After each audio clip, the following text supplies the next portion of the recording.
bonjour. Bonjour, Qui êtes-vous?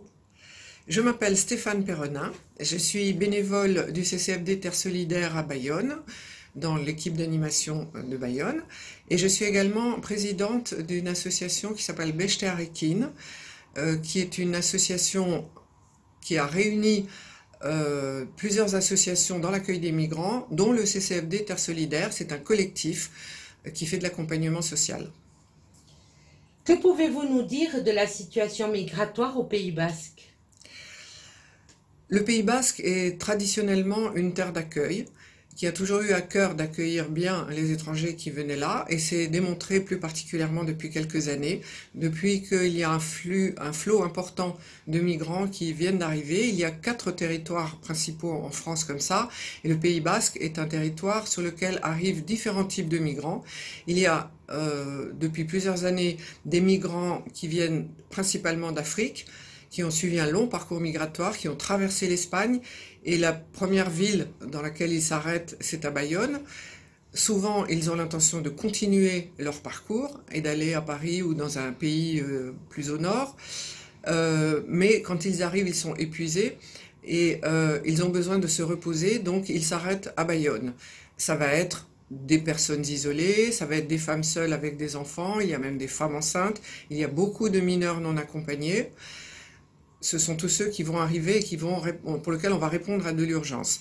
Il y a d'autres catégories de migrants qui sont des personnes qui ont fui des violences dans leur pays. Ils ne peuvent pas rester parce que soit il y a la guerre, soit ils subissent des discriminations ou des sévices qui les empêchent de vivre en sécurité dans leur pays.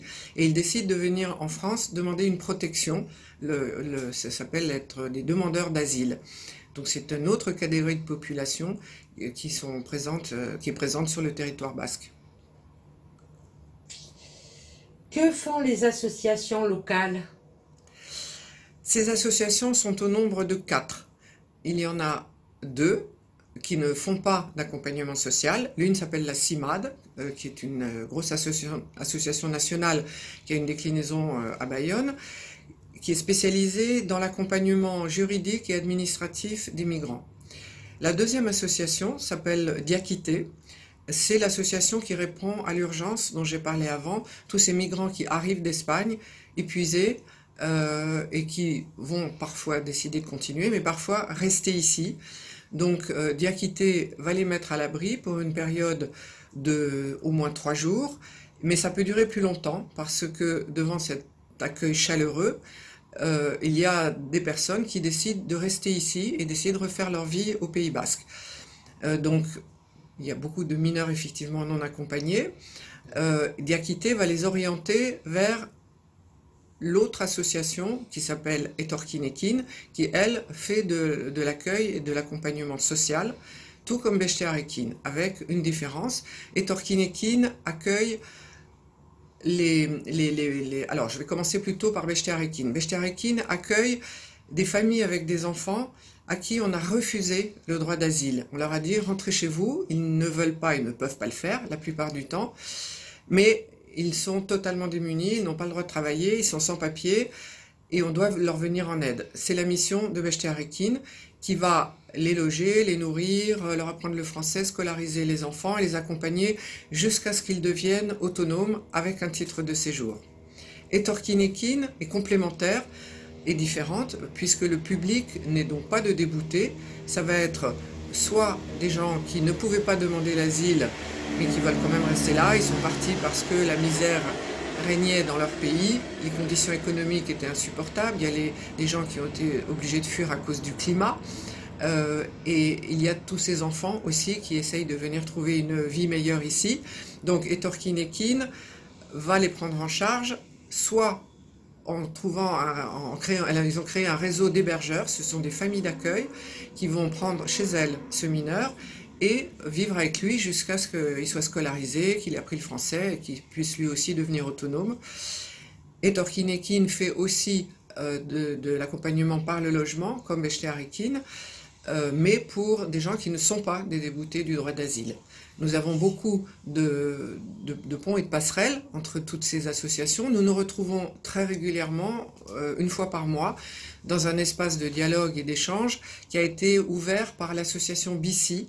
BICI est une association qui, au départ, militait dans le domaine du développement durable et de l'écologie, mais qui a pensé, il y a 3 ans, que le problème migratoire et le problème climatique étaient très liés et décidé d'ouvrir un groupe migrant. Donc les 4 associations, nous nous retrouvons et nous échangeons à la fois sur nos situations de chaque association, mais nous mutualisons aussi beaucoup. Nous avons souvent des partenariats sur les questions de logement. Il y a des familles qui peuvent passer d'une association à l'autre.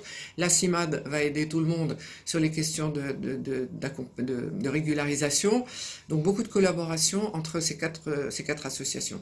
Et quels sont les besoins de ces différentes associations? Le plus important et qui est commun aux 4 associations, c'est un besoin en ressources humaines, c'est-à-dire c'est des bénévoles. Il faut bien sûr beaucoup de monde pour arriver à s'occuper de tous ces gens. Donc ça peut être pour des tâches extrêmement différentes. Pour certains, ça va être des tâches plutôt matérielles, comme d'aider à l'alimentation, distribuer des colis alimentaires, transporter les familles, faire de l'alphabétisation, du soutien scolaire. Mais voilà, de toute façon, toutes les autres associations ont aussi besoin de bénévoles qui vont avoir des compétences et qui vont pouvoir faire l'accompagnement social global de façon à ce que les personnes puissent finir par se débrouiller toutes seules avec un titre de séjour, un logement, un travail et qu'ils n'ont plus besoin d'aucune des associations. Vous êtes du CCFD. Pourquoi les migrations sont importantes pour le CCFD? Le CCFD est une association de solidarité internationale qui a pour mission d'aider au développement des pays du Sud. Mais il serait incohérent de dire je m'occupe des pays du Sud et ce qui se passe ici, les migrants qui arrivent ici, c'est pas notre problème. Donc il y a forcément un lien qui se développe et le CCFD a fait le choix de venir rejoindre le collectif de Bechté-Harikine pour pouvoir y exercer sa mission propre, qui est de faire de la sensibilisation, de l'accueil des partenaires du Sud qu'on peut avoir, éventuellement donc du plaidoyer, c'est-à-dire peser sur les politiques publiques, de façon à ce que le développement se fasse dans des meilleures conditions, ce qui permettrait d'apporter également des solutions sur les questions migratoires. Donc il y a un lien évident entre ces 2 associations. Merci Stéphane. Merci Cathy. Thank you.